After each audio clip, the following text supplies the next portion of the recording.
that there was indeed rigging of votes. We will not retreat from this case until every electoral fraud is exposed. Our objection to the election results does and will not mean that we must not represent our people in legislatures and parliament.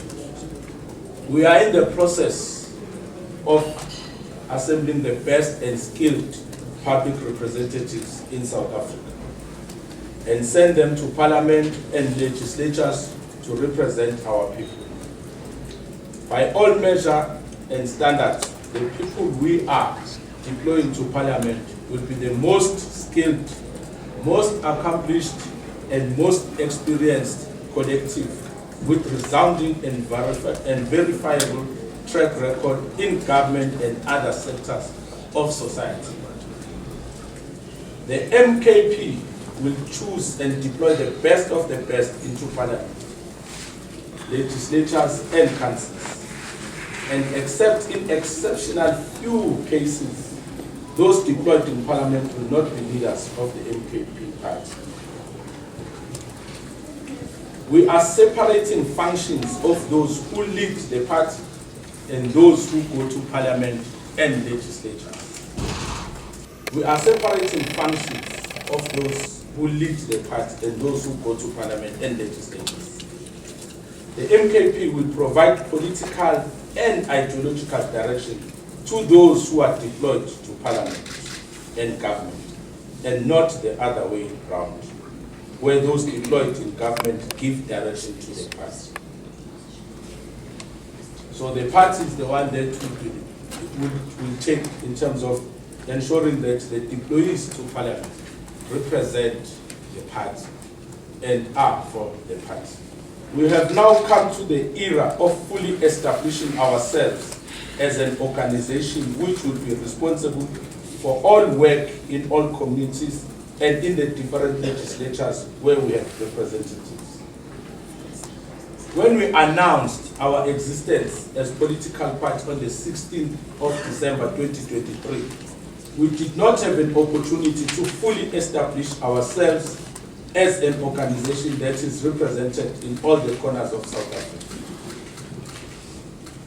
We are doing so now, based on the principle that we'll avoid combining and mixing parliament and legislature deployment with the leadership of the MK party, except in instances of officials and in other areas where we decide deployees to parliament and government are not going to occupy leadership responsibilities in the party.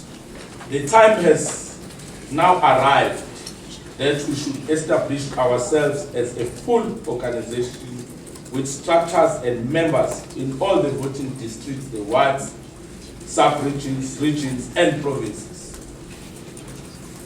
We are today announcing a leadership collective that will be tasked with the full establishment of MKP as a liberation movement that will be represented in all corners of South Africa and should start preparations for the 2026 and 2029 elections.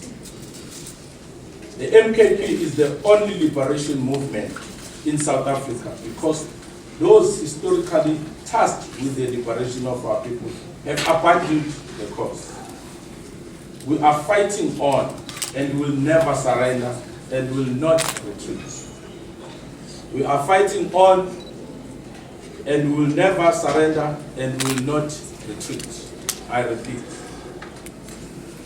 The Umkhonto Sizwe Party will be led by the National High Command, which will be comprised of commanders of different skill sets and experiences. The High Command of the MKP will be the highest decision-making body comprised of 8 officials and additional members not exceeding 45. The 8 officials would be the President, the Deputy President, the Secretary General, the Deputy Secretary General, Treasurer General, national chairperson, deputy national chairperson, and the national organizer. Today, we are announcing the composition of the high command officials and some of the additional members. We will, over the next few weeks, announce the complete composition of the high command, because some of the people must finish their assignments and work in areas where they are currently.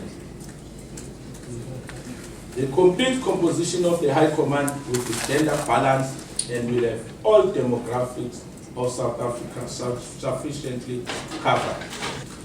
At this stage, I would like to give, in terms of what the functions as per officials that are leading the MKP party.